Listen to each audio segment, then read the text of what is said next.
คำว่าห่างเกิดขึ้นที่ใดเกิดกับใครมันบ่สำคัญมันจะอยู่ตรงนั้นบ่หายตามกาลเวลาว่าสิผ่านมาดนปานใดในหัวใจบ่เคยร่างรายังจดจำทุกถ้อยวาจาที่เฮาเว้าต่อกันเมื่อสวรรค์แยกกายเฮาสอง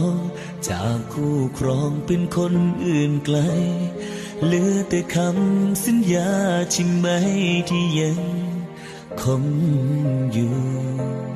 แม้นว่าเจ้าสิเกิดเป็นยังบ่เคยคิดสั่งย้อนหาคนหูสิเคียงข้างให้ได้หูหัวใจยังคงเดิมบ่มีอีหยังมาพังทลายความมั่งเอาสองลงได้แม่นดินสลา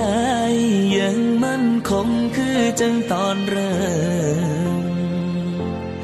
ฮักที่แลกด้วยแหกกดฟ้าถึงมีน้ำตาเข้ามาแต่งเติมความปวดร้าวสิเข้ามาเสริมบ่เคยคิดยาก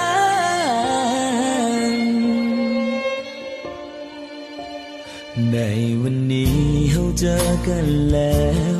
ยังบอกแล้วจำต้องจากลาคนที่เฮาตามหาเป็นยังคือบ่สมใจให้คงท่าอีกกี่พันปีให้อยู่ตรงนี้อีกนานเท่าไร